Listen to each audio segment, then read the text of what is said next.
Mr. Les Brown in the house. How people live their lives is a result of the story they believe about themselves. In order to do something you've never done, you got to become someone you've never been. It's opposite of that. Never let what you want to say get in the way of what your audience needs to hear. So you're always pushing yourself. You're always challenging yourself in pursuit of that person that you know that's in you, the next greatest version of yourself, but you haven't quite got there yet. How is it that I can become so impactful that a guy will say, you know what, I know he's black, but I don't give a damn about his paint job. He can help us make some money.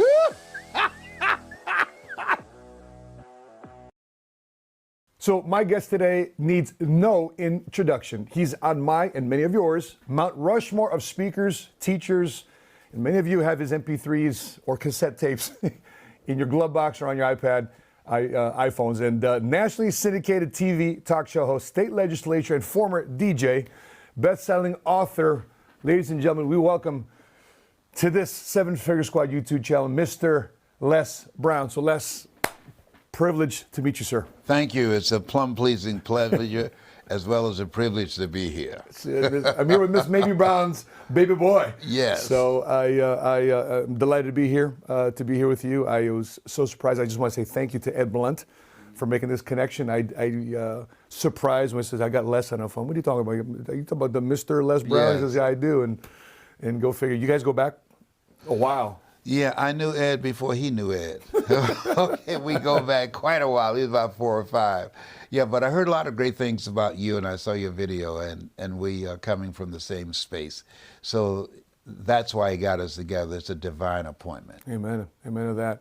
You know, I talk a lot about faith-based finance on our channel, which seems to be sometimes a very, I don't know why it is today, a controversial topic, and a lot of people don't want to mess or mix, you know, faith, or finance, or even politics. But I find it is a very appropriate thing to do because there are certain values and principles. When I hear you, I've heard you in my ear talking now for the last 23 years, talking about that all the time. It seems like you also have a way to preach without being preachy in the way you in the way you talk. Is there have you mixed that in the way you've delivered your message? Well, one of the things I do when I train speakers, I let them know that their audience is inside of each audience. So you want to speak in a way that everybody can hear you, and you're not turn anybody off. You're not proselytizing. So that's why I would say my favorite book, you know. Yeah. And that could be the Kabbalah, the Torah, the Bible, any number of books, because I read a great deal. But what's important is the message that has universal appeal and is timeless, things that people can implement right now. And so, I mean, just like I was reading last night in the Kabbalion, and there's a line that says, the lips of the wise are sealed to the ears of the ignorant. You know? In Scripture, it says, don't cast pearls before swines, lest they turn and rend you. Same languaging approach, but different in terms of context. And so what's very important is that we become very knowledgeable about the audiences inside of each audience when we speak. And there are people that will, when I say my favorite book, they will come to me afterwards and say, that's my favorite book too. Okay. Or somebody will come up and say, what's your favorite book? And I will say, don't worry, you're going to hell anyhow, don't worry. That's the signature laugh right there. I'm so sorry, but you're going to hell, don't worry, I'll tell you later on. So I have a lot of fun with it, but it allows you to establish a level of connection. You cannot correct unless you connect.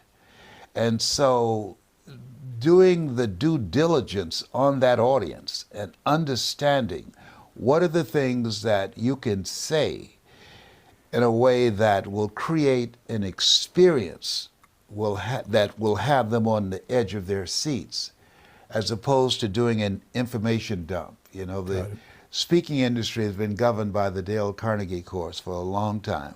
Tell them what you're going to tell them, and then tell them what you told them. Okay. And my approach is opposite of that. Never let what you want to say get in the way what your audience needs to hear. So ask strategic questions before you show up so that you know more about them than they expect you to know, and that you can create an experience strategically with your story and other stories, because how people live their lives is a result of the story they believe about themselves. So when you speak, what we do is distract, dispute, and inspire. We distract them from their story, their self-explanatory style. We dismantle their current belief system based upon what we have experienced and how we relate that to them and what they're dealing with, and ignite a spirit of courage to begin to make a new decision about their lives. And as you are aware, we make decisions, and our decisions make us. I find this pretty brilliant for you to bring all this stuff up, because for many people that need to be refreshed about Les Brown's story, you were deemed somebody that was dyslexic, you were mentally handicapped. I was labeled educable, mentally retarded. Educable. Yeah, yeah. Okay. That he can't learn. They call me DT, the dumb twin, because I have a twin brother. Yeah, and that stayed with me. And when I met Mr. Washington, this gentleman, he taught me three main things that to this day serves me well. I was in his class waiting on a friend of mine named MacArthur Stevens, and he said, "I want you to go to board and work this problem out for me, young man." And I said, "Sir, I'm not one of your students." He said, "Go and do what I'm asking you to do anyhow." I said, "I can't do what you're asking me to do." And the other students started laughing, saying, "He's Leslie. He's got a twin brother, Wesley. Wesley is smart. He's DT." And he asked, "What's DT?" And they said, "He's the dumb twin." And they erupted in laughter. And I said, "I am, sir." And he came from behind his desk. He looked at me. He said, "Don't you ever say that again. Someone's opinion of you does not have to become your reality. Do you hear me?" And I said, "Yes, sir." He disrupted the vision that I had of myself and how I saw myself. And I wanted to be like him. I followed him. He was a guy that I loved how he dressed, always in shirt and tie, and I loved how eloquent that he was. And I've never known my birth mother or father until just a few months ago. Wow. Yeah. And so as a result, I followed him and wanted to be like him, and Dr. Martin Luther King Jr. and Malcolm X, because they were great orators, and Billy Graham. I always studied people who had great presentation skills. That has always been a fascination of mine. What did you take away from your early studies of these speakers? And I'm going to get back to the strategic questions here in a second, but what did you take away from the people that inspired you? What caught your attention? What caught me is that, one, you can transform people's lives and you don't know them. Complete strangers, based upon how you put your presentation together, and them seeing you in a light that they feel comfortable letting you into their minds, and you can take them to a place in themselves that they can't go by themselves, because you can't read the label if you're locked in the box. And so I spent time to study the mind. How is it that I'm meeting these people for the first time? And what is it that I can do to create an experience that will transform them? Three-dimensional storytelling, that we can expand their vision of themselves beyond their mental conditioning and their culture and the environment that they're in, and touch their hearts, because we're emotional people, and ignite their spirit where they have the courage to say, "I'm going to do something different with my life." That's to me is the most important things that we can do, because people are asking when they hear you speak, one-on-one, small groups, or large groups, who are you? What do you have? And why should I care?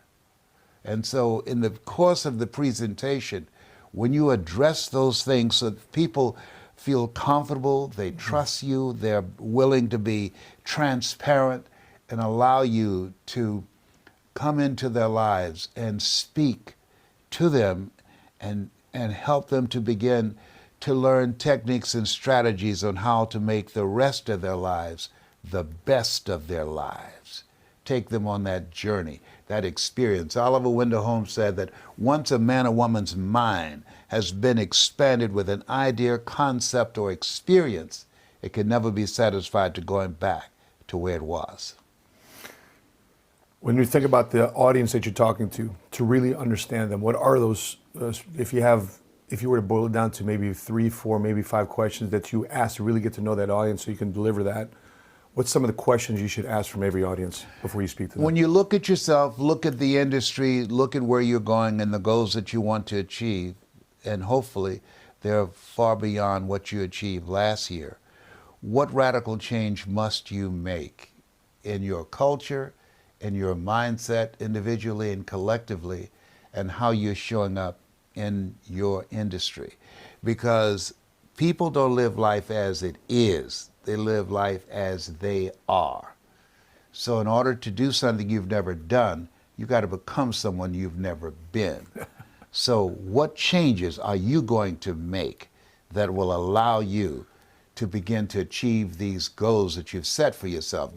You're in this place where Einstein said that the thinking that has brought me this far has created some problems that this thinking can't solve. And so now it's about going within. Now it's about self-awareness. Who are you really? Now, how did you get here? And what will it take for you to get from here to over here? This requires at another level a new set of skills that you don't have right now. So what is it you need to do so that you can upgrade yourself? You know, we have the computer. We have to do updates, okay, to update yourself. Robert Schuller said, we either expand or we are expendable. You've been speaking now, what, 52 years. 52 years speaking. What were some of the early circumstances you had to maneuver early in your career to get you to start building a platform for yourself so people can start picking you out and hearing about you? Well, when I first saw a infomercial with Tony Robbins, I said, I got a story too. You know, he had this infomercial called Personal Power. And in Gunther Rinker and those guys, they spent millions of dollars promoting him around the world, that every hour you would see a Tony Robbins infomercial. So I sent them one of my DVDs, and they responded saying, you got an inspiring story, but you're black. Dang. And we don't believe that America's ready for a black They speaker. straight up said like that. Straight up. And so I sent them a letter back saying, thank you very much for reminding me that I'm black. I never would have known that if you hadn't told me. I said, I'll see you from the top. And so I decided that we were going to go forward, even though we did not have millions of dollars from an investor to get national and global attention. That part of what we do in training speakers. The goal is to make what you do in terms of your presentation so powerful, so impactful that you cannot be ignored, that people would want to hear more of what it is that you share. And the word will go out that, hey, I heard this guy or I heard this young lady, and they really impacted my life. And so I just said, I'm coming in this space, and my goal is not to be a player. My goal is to be a dominant player up in here. Take no prisoners and eat the wounded. Yum, yum, yum, yum. So I'm hearing prejudice and racial bias. I'm hearing exposure because there wasn't a budget to get you out there. So those are the things you had to maneuver and change. What would you say also is some of the things that haven't changed? It's some universal truths to getting your message out there, to leading a movement. What things haven't changed? The prejudice. That hasn't changed. Still. No, absolutely not. Okay. Well, first of all, that's going to always be with us. Okay. Yeah. What's most important is not focusing on the things that are designed to hold you back and destroy your sense of self. There you go. What's most important is your focus on you.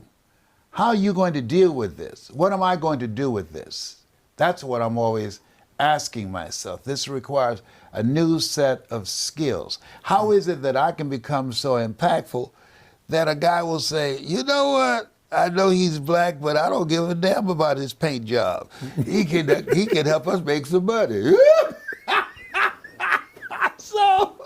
So to me, life, it's not fair that birds eat worms, but they do. Yeah. And so life is not fair, and it's very unfair. And so there are systems that are put in place.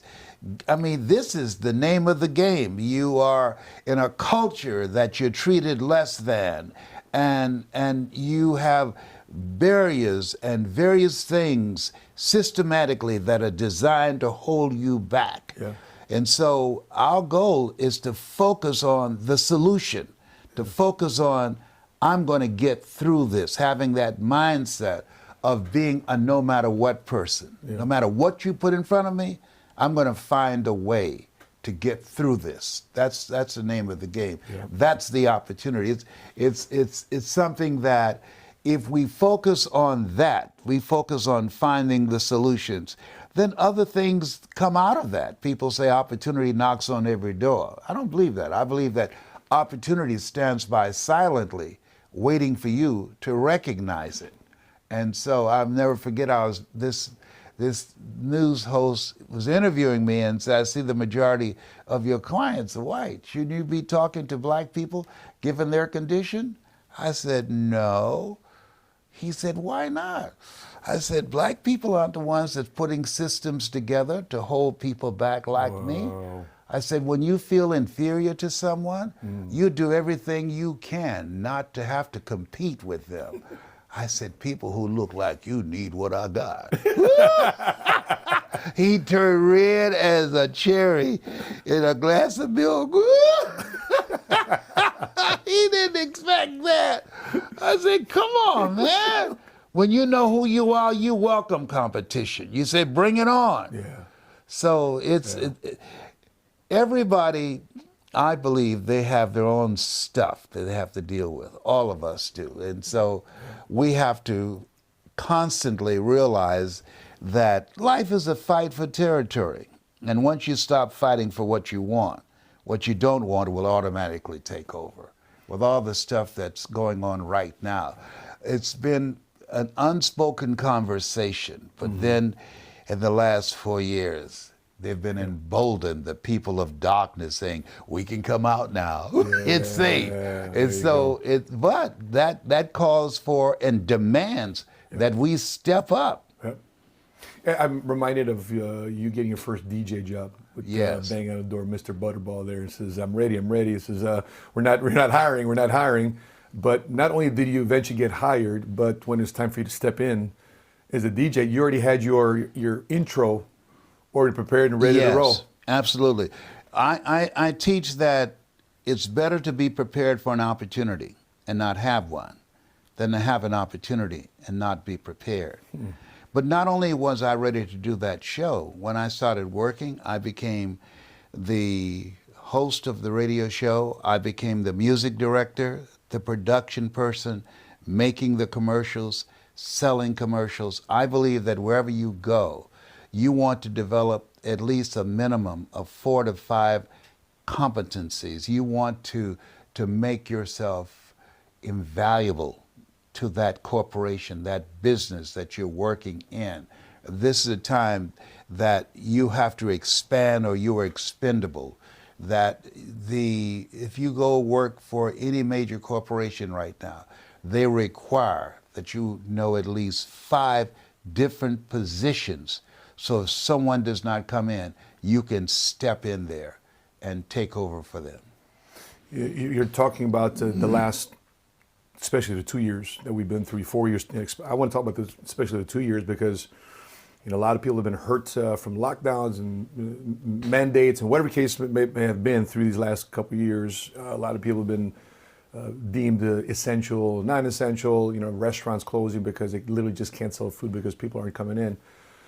But you talk about people also, hey, I can get a government check, I can get an unemployment check, I can have some subsidies and some help. And I see that it's when we're out there and we're interviewing and talking to a lot of people, they want to find more dependency versus independency.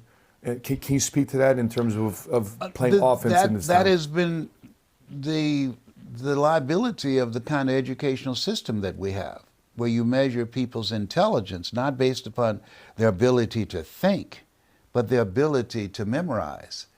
So when they put this together, formulated by corporations training people to get jobs, the journey of the broke, they didn't envision a Google. Kids can get information available at their fingertips. The encyclopedias, you hear people talk about encyclopedias, they go on. They go on over here.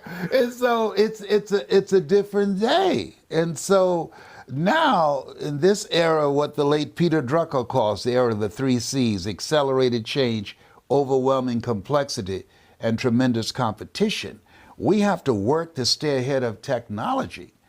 But there are certain areas that we're in that I think that is protected because of the fact we have a heart. No matter what a computer says to you, they've done studies with computers talking to people and a human being. We can tell the difference. And the reason we can tell the difference, when you speak from your heart, where your heart is, there your treasure is also. Who you are behind the words that you speak are much louder than the words that people actually hear. And so in the embodiment of those words that you speak, there's an energy, there's a passion, there are experiences that you've gone through, there are stories that people don't just hear with their ears, but they hear in their heart, that you're able to connect. Computers don't have a heart. And so right now, when we look at where people are, whose lives have been disrupted, well, disruptions calls for transformation to accommodate it. And so as long as we are continuing to expand our minds, living out of our imagination rather than our history, and putting ourselves in communities of collaborative, achievement-driven, supportive relationships, because you can't make it by yourself, iron sharpening iron, and upgrading our skill set, because that as we look at ourselves, we're gonna do what Shula called peak to peak, P-E-A-K to P-E-E-K. Wow. You peak to peak. How much further can I go? So you're always pushing yourself. You're always challenging yourself in pursuit of that person that you know that's in you, the next greatest version of yourself, but you haven't quite got there yet. Because you're the living embodiment. I mean, you're literally a living legend who's destroyed a lot of reasons why you shouldn't succeed, why you shouldn't get ahead. You know, there's people out there right now like, what am I supposed to do? They feel helpless. They feel isolated. They feel But they powerless. don't feel that in a vacuum. See, we were born to succeed. You're made in the likeness and image of God. It doesn't get any better than that. Yes, right. We were born to succeed. We've been given authority and dominion over everything on the face of the earth. But we've been programmed to fail. And so I say, particularly when I'm in church, even though we are made in the likeness and image of God and been given authority and dominion over everything on the face of the earth, we will never exercise authority and dominion over our lives until we exercise authority and dominion over what we are not. That we have bought into an image that has been sold to us. Dr. Carter G. Woodson said it best. He said, if you can determine what a man shall think, you never have to concern yourself with what he will do. He said, if you can make a man feel inferior, you never have to compel him to seek an inferior status, for he will seek it himself. And if you can make a man feel justly an outcast, you never have to order him to go to the back door. He'll go without being told. And if there's no door, his very nature will demand one. So our goal and objective in helping people to begin to plug into this economy is to deal with the pandemic that we presently have, but also the virus of mediocrity, HIV, hood-infected virus, AIDS, addiction to incarceration, and death syndrome. Powerful stuff. Wow. When you're thinking about the wealth gap in America, the income inequality, you've never been a person to say, well, who's going to hire me at this? You've always created your own economy. You've made money with a Republican president. You've made money with a Democratic president. Can you speak to how the person watching this video in this era, in this generation, can start closing this wealth gap instead of worrying about what's going on the outside? How can we be more specific what goes on the inside? It never changes. That's timeless, that all philosophers agree on. It's about you. Adam, where are you? You know, people have to look at themselves. There was a point in my life I never forget when I got fired from radio, a friend of mine named Robert Boyd. And he said, Les came to see me. He said, things aren't going to get better for you until you get better. Things are not going to improve in your life until you improve. Yes, they were wrong for firing you. Yes, you stood up for that couple, that Vietnam veteran that was beaten by the police. They shouldn't have done that to him. And they had the power to fire you. So the question now is, what are you going to do? Are you going to stay here and just be depressed and angry and tell anybody who's willing to listen to you what happened to you? Or are you going to do something different with your life? I just want to drop that question on you. And then he got up and left. And I had to ask myself, what am I going to do with this? And I decided to pay attention to what I often say. Opportunity doesn't knock on every door. Opportunity stands by silently waiting for you to recognize it. I believe in angels. Shortly thereafter, the next day, a guy named Horace Perkins, a salesman at the radio station, came by the house and said, look, I got these petitions here. Sign your name right here. I said, what is this for? For you to run for state representative. Wow. I said, man, I don't know anything about politics. He said, neither do the people who run. He said, come on, man, sign here, and you'll be on the ballot. Yeah. He said, people love you, and all you have to do is knock on the door and say, hey, this is Les Brown. Yeah. Remember me? I teach stand up for what you believe in because you can fall for anything. I'm still standing. Yep. He said, I guarantee you, people will come out and vote for you. And they did. Boom. Speaking of politics, it seems like America today versus being the United States of America, it seems like a very divided states of America. When we're looking at policies that could be changed, we're looking at things that could be improved. You've had money, you've had power. What are some of the things that the person today, because mid-year elections are coming here in November, next 6 months or so, and people just don't think that their vote counts. People think that there's voter fraud or their vote doesn't really matter because somebody's going to win anyway. What would you poke at that to remove any illusion whatsoever that people's involvement or lack of understanding of politics doesn't really matter in today's? We have to continue to educate people on the reality that you can make a difference. Politics is a part of it, but it's not the absolute. That we have to be actively engaged in being current in terms of our knowledge and skills, because whoever's in the White House, it doesn't matter. If you don't have the skill set and the mindset to turn adversity to your advantage or to find a way to get your piece of the pie. That's the name of the game. Yeah. That there's a big pie out here and everybody want a piece of it, but everybody's not going to get a piece of it because the road to life is straight and narrow, and few there be that find it, because few there be that are willing to do the inner work.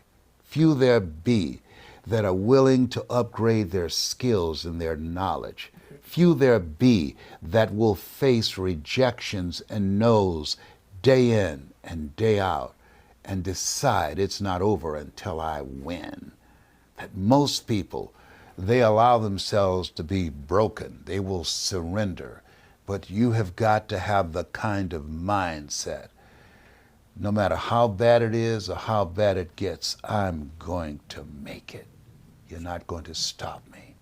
I have a goal, I have a dream, and my stopping or giving up because of the failures, because of the rejections, that's a non-negotiable no. I'm coming at you from another angle, and I'm not going to stop till I get through. We all have that in us. We don't know how strong we are until we have to be strong. Yeah. And so we are not taught in school resiliency. We're not taught how to handle rejection. That's why so many kids are committing suicide, being bullied, because they have a limited, weak sense of self. Dr. Martin Seligman, who wrote the book called Psycho-Cybernetics, who discovered self-image, that we need to have a curriculum that builds a person's sense of identity. Once your life has a sense of identity, that gives your life a sense of purpose. And once your life has a sense of purpose, that gives your life a sense of direction. And so Nietzsche said, if you know the why for living, you can endure almost anyhow. When you know why you're here and what you're supposed to do with your life because of that time that you've taken to ask yourself some questions of why am I here? What's the meaning of my life? Mark Twain said, the two most important days in your life, the day that you're born and the day that you realize why you're born. Most of us don't take the time to get quiet and get still. Most people die at age 25 and don't get buried until they're 65. Most people don't put their minds around the reality that life is God's gift to us and how we live our lives is our gift to God. Amen to that. Let's demystify a little bit about church and money. Mm-hmm. You know, oftentimes people say, well, you know, Matt, your YouTube channel or you guys talk about being faith-based, but it's easier for a camel to go through the eye of a needle. And God just wants you content. God just wants you, and yet people are not paying the bills. Yet people aren't tithing. People aren't giving offering. They're not building the kingdom, at least from a financial standpoint. They're not expanding it. We all know that ministries need finances. So can you speak to that in terms of help? Maybe that's a myth. Maybe that's a myth. If we look at the difference between what I do and what ministers do, ministers preach the gospel about Jesus. I preach the gospel that Jesus preached. They sell the messenger, I sell his message. Boom. When they demanded of the Jewish carpenter when the kingdom of God shall come, he said, he didn't talk about brick and mortar, some building, the kingdom of God cometh not by observation. They shall say is neither lo there, lo here, behold, the kingdom of God is within you. You can't have a kingdom without a king. Kings rule. You must master the king in you. Most of us have been programmed to fail. Most of us are being manipulated by the media, by computers. Studies indicate that most people look at their phone over 400 times a day. They've given up control, the real estate of their mind, the kingdom within, to commercial advertising. They've been programmed to be fans, to be spectators, as opposed to being co-creators in how they're going to live their lives. You know, Abraham Lincoln said, the future belonged to those who created. We were born to create. And so this time where we are this place where we are. People should not be focused on the television set and what's going on in the Ukraine, and my heart goes out to them and my prayers and my support for them. But they should be focused on what kind of person must I become that will help me to learn how to turn adversity to my advantage. Because life is going to always be challenging. Think it not strange that you're faced the fiery furnaces of this world. You will, not you might, you will have tribulations. It's a part of the process. And so our goal is to master your kingdom. That we have to go within, as we say, that you don't live life as it is, you live life as you are. And so if we train our children how to live their lives from the inside out as opposed to the outside in, we can reduce the dropout rate, the suicide rate, the unexplained violent behavior, people fighting over toilet paper in a grocery store or fighting over a parking spot. That's somebody that's not in their right mind. And so people are breaking down to a very large extent. But the people that will make it through this place where we are, there's an African proverb that says, if there's no enemy within, the enemy outside can do us no harm. And Shakespeare said, the fault, dear Brutus, is not in our stars, but in ourselves, that we are underlings. If people take the time, a minimum of 2 to 3 times a day, to get still, to get quiet, to go within, speak, Lord, thy servant heareth thee, and listen to the whispering of your soul.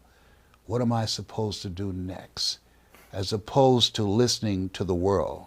Yeah. What you tune into, you turn into. So in this space, we have to focus on how to begin to elevate ourselves above the culture, above all the stuff that we see, and focus on whole a vision of what we want to manifest. My favorite book says, I'll give you all your eyes can see. Don't mess with me. Don't mess with me. You might run over here, but you'll limp back. Don't mess with me.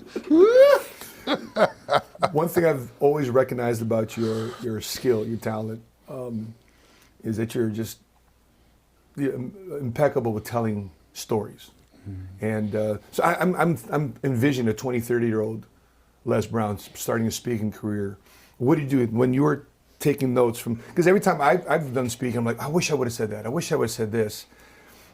And I'm picturing maybe you're doing that too as well to improve the next time you speak or deliver that message. So what do you do? What did you do? What would you do continually to improve your skill set to deliver your message better as a speaker? To me, the best speakers are the best listeners.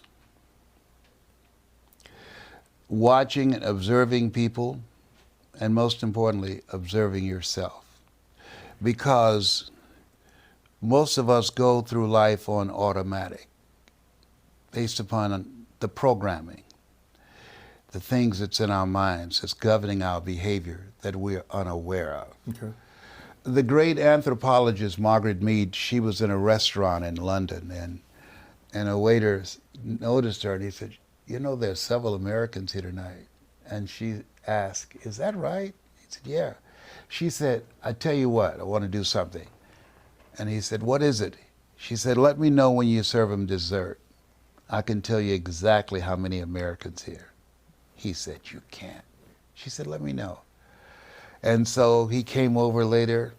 He said, okay, I've served dessert. She got up, she walked around, she looked, observed people eating their dessert. She counted them. She said, there are 35 Americans here. He checked the roster. He said, how did you know? She said, in the UK, when you eat a dessert, a piece of pie or cake, you eat it from the crust toward the tip. In America, we eat it from the tip toward the crust. What else have we picked up? There are things that we learn through observation, through our environment, and through the things that we experience. And so when we have things that's governing our behavior that we picked up between 0 and 6, according to Martin Seligman, who wrote the book Learned Optimism. We've learned how to be helpless. And the things that we experience between 0 and 6, there's a word that's in our heart that's either yes or no. And those decisions, that vision of yourself, the people that impacted you, those behaviors will follow you for the rest of your life unless there's an interruption. And that's what we bring, the interruption, for them to step out of their mental conditioning and to begin to cultivate a sense of greatness, self-awareness, self-approval, and continuing to raise that level of what we expect from ourselves, what we want from life, and self-commitment, and the willingness to put in the work. Commit thy works unto the Lord, and thy thoughts shall be established. In all thy ways acknowledge him, and he shall direct thy path. So I don't know how to do it. Not a problem. Lean not unto thine own understanding. No, you don't have to know. Just do what you can do, and God will do what you can't do. Just give it a shot. Bet on you. Yeah. Take a chance on you. Superman is not coming. I told them not to eliminate those telephone booths because right. He'll get arrested for indecent exposure. Yes, and he'll have to go in a closet somewhere. No, they eliminated the telephone booths anyhow. Now he ain't coming. Yeah, no, he ain't coming now. No. He ain't gonna try and cover himself with a telephone book. There ain't no more telephone book. So I'm just saying.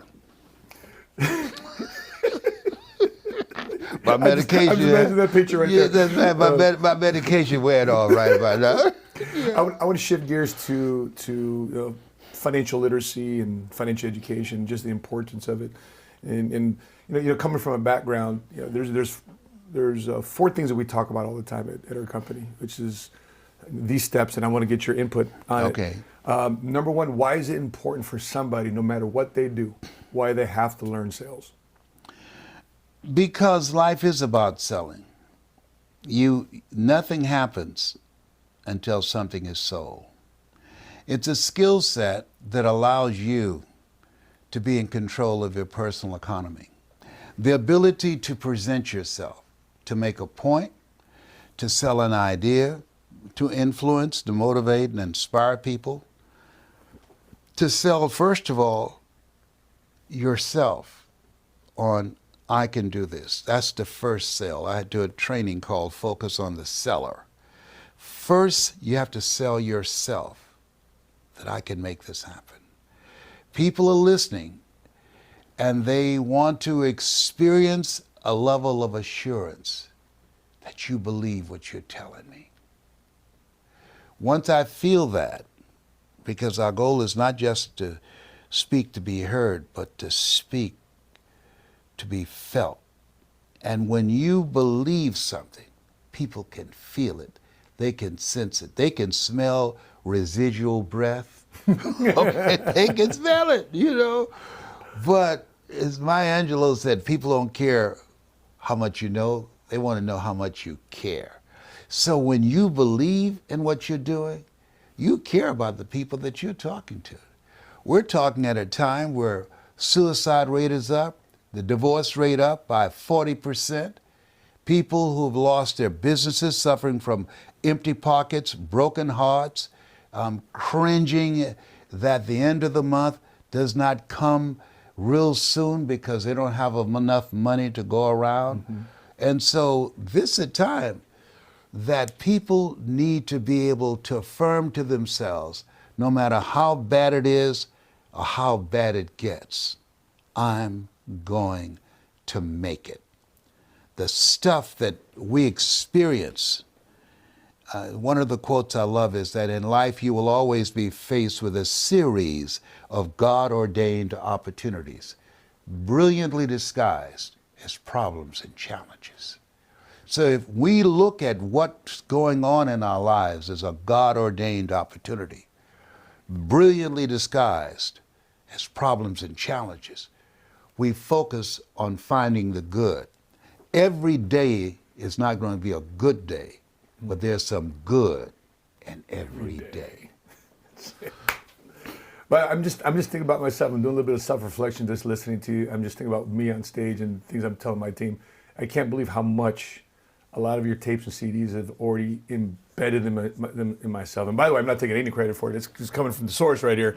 And how much of the catchphrases I'm seeing you say, I'm like, Ivan, right? How many times has he said something I've said in It's like 5 times. easy? I'm like, Wow, yeah. I'm like, that's where it came from. Yeah. Well, one of the things is that we have to train people who want to present and connect people how to deliver info bites. Okay, an info bite to me is Interesting. live your life the way that you want to leave your life. Ladies and gentlemen, as I speak to you right now, if you had 90 days to live, how many of you will make some radical changes in your life? And most people raise their hands. And then you take a poll. You know what the majority of them will say? I will quit my job. Why? Because that's not them. Yeah. They're not doing something that's them. You spend 40 to 60 hours a week doing something that's not you. Yeah. That's stressful. But if you're doing something that's you, that's your passion.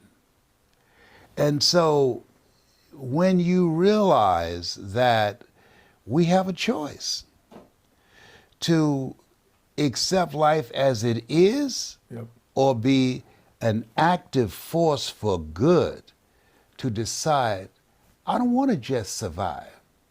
This is not me. What it takes to survive and what it takes to live, those are two totally different things. Yeah. And you got to be willing to work for that. A lot of people are afraid of that 4-letter word. Willingness, W, the willingness to do the things today others won't do in order to have the things tomorrow others won't have.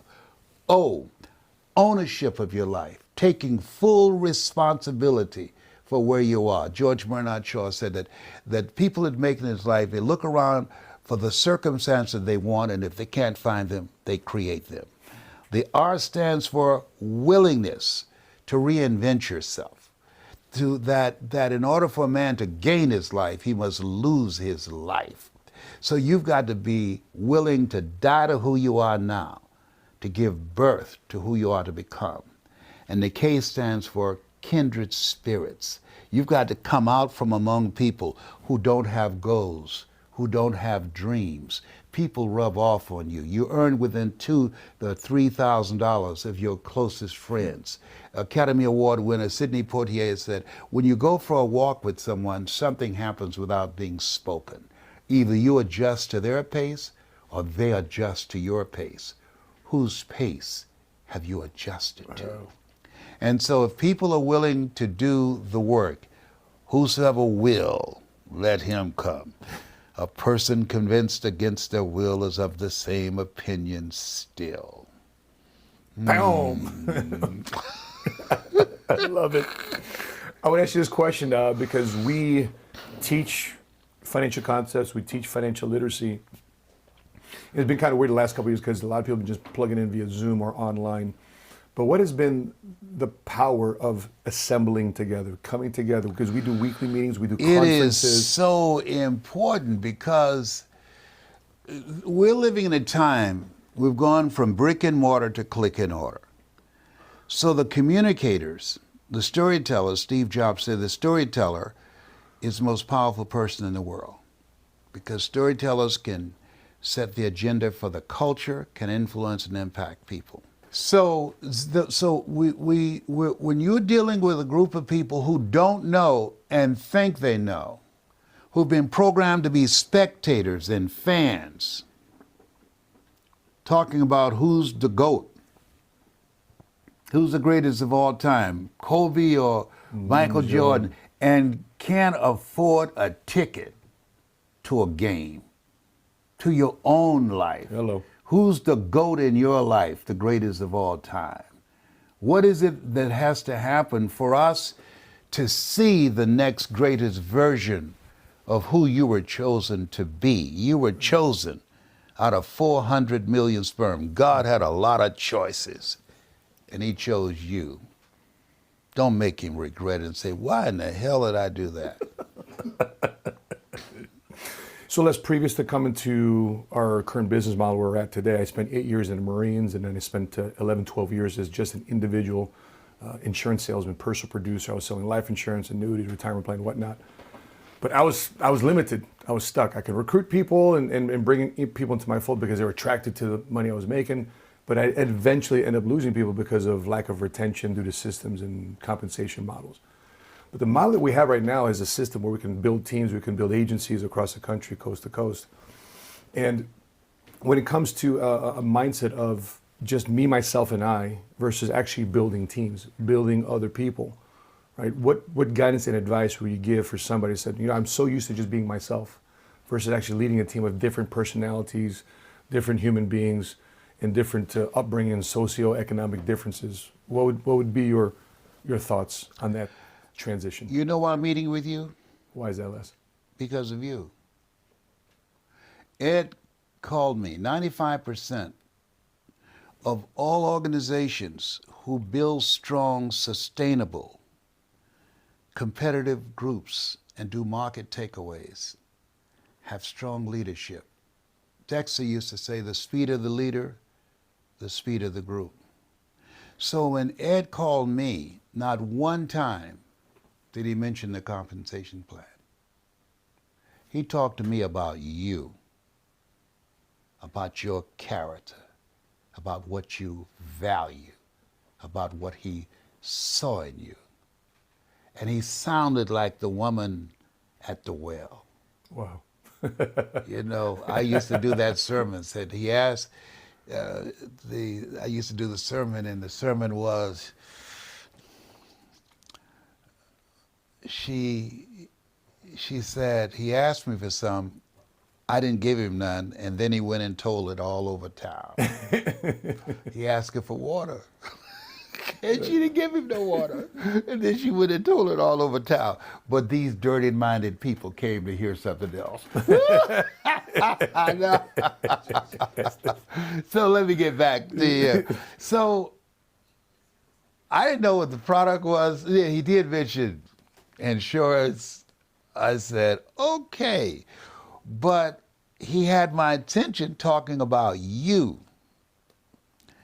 And I said, I want to meet him. And that's why I said, get him on the phone. Don't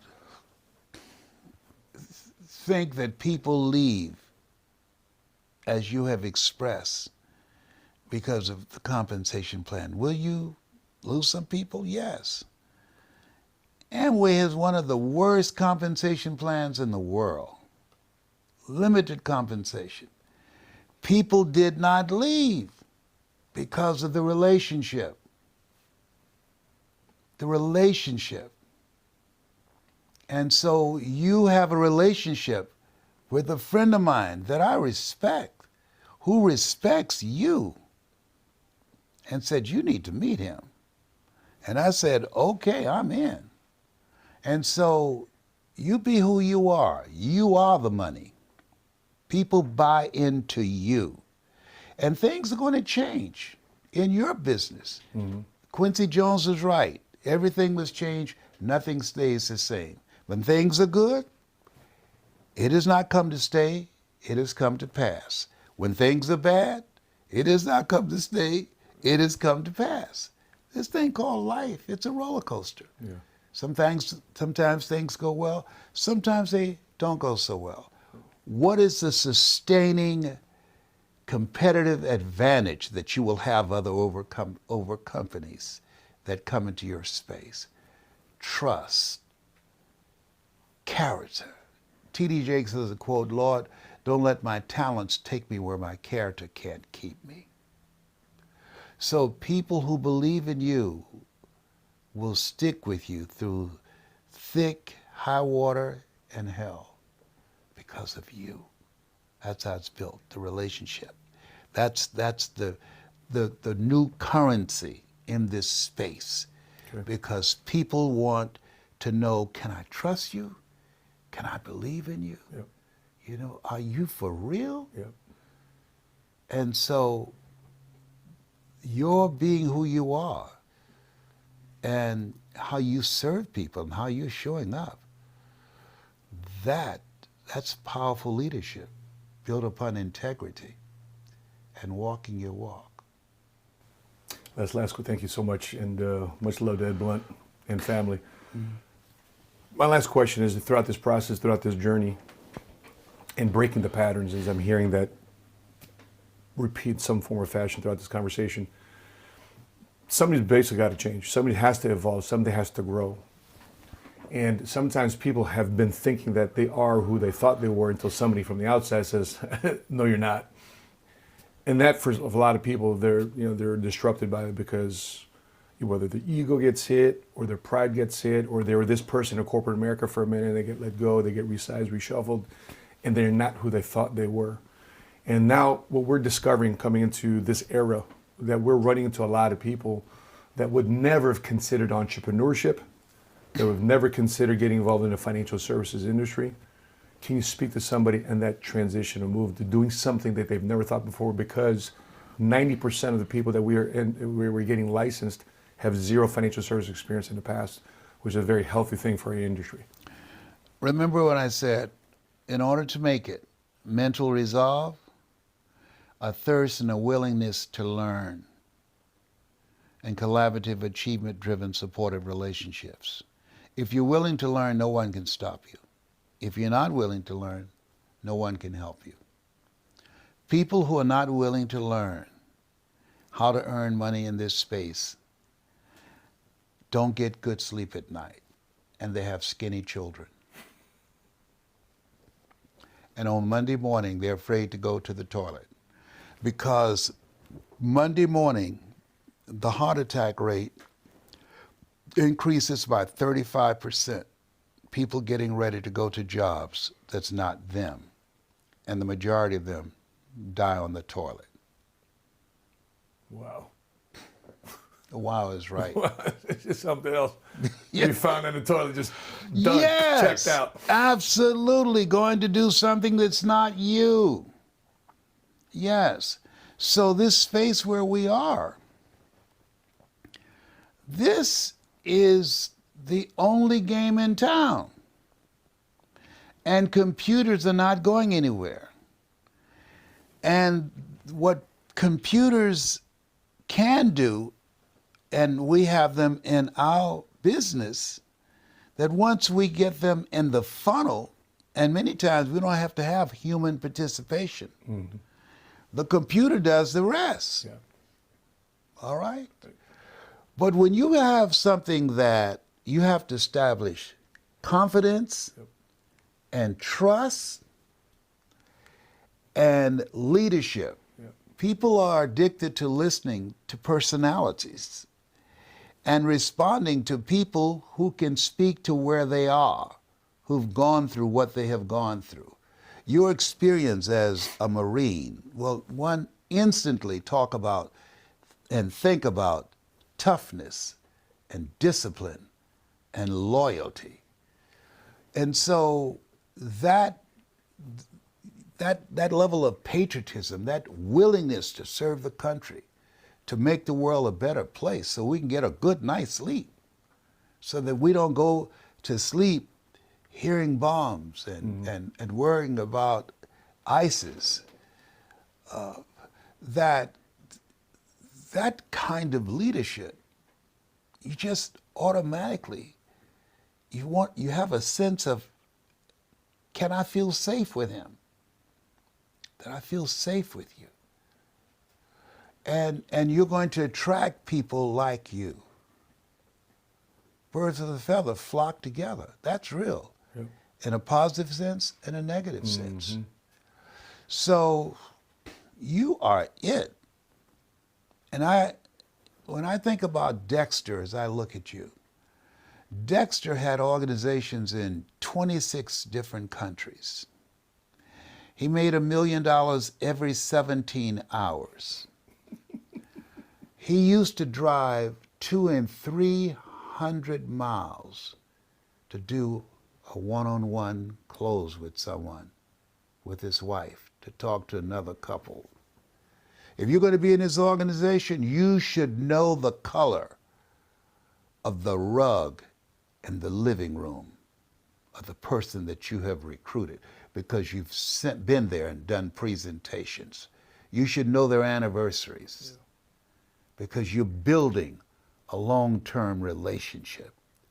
Relationship is the true capital. Things are going to happen in the systems.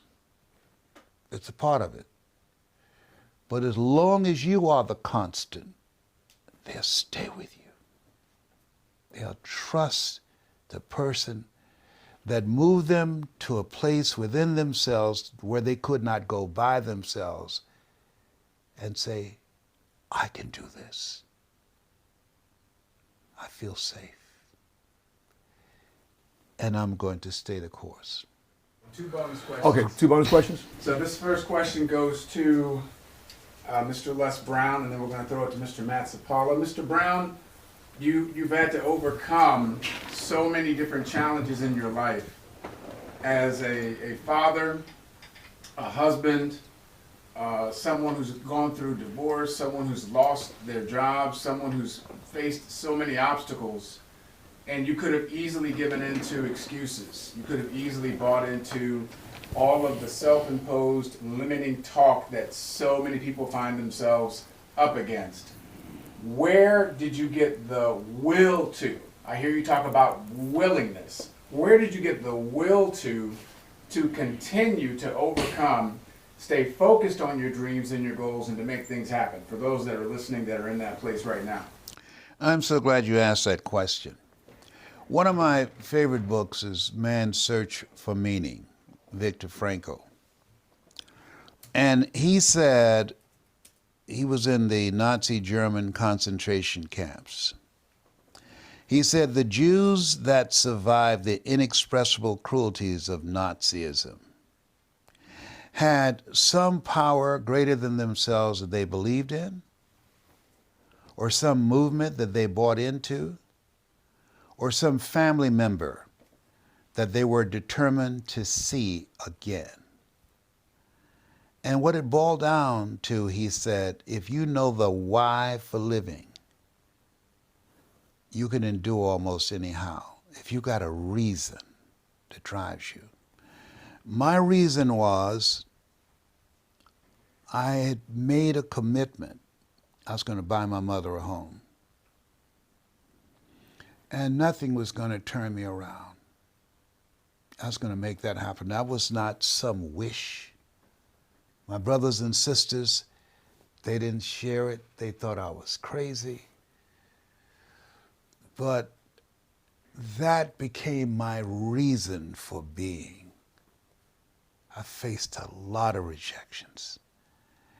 And I just saw it as a part of the process, that you have to roll with the punches. Because I was in this place with Paul Robeson, who said, here I stand, for I can do no other. And I was determined that I was going to find a way through speaking to earn enough money that I'd be available to my mother to take care of her, who was suffering from breast cancer. I promised her when I was a kid, I said, you'll never go into a nursing home. She used to work in nursing homes. And she always said she never wanted to go into a nursing home. I said, I promise you, that will not be your destiny. And when my sister called me and said, Leslie, are you sitting down? I asked, what's wrong with Mama? I just got reelected to the Ohio legislature, and they had appointed me to the chairmanship of the Education Committee and the Human Resource Committee. And she said, Mama has breast cancer. I say, I'll be there tomorrow. She said, but you just got elected. I said, listen to me. I enjoy politics. but I love Mama, and I promised her I'll be there. And she said, Leslie, they have a lot of good nursing homes in Dade County. I say, please, don't touch her. I'll be there tomorrow. I caught a plane the next morning, and I'll never forget ringing the doorbell.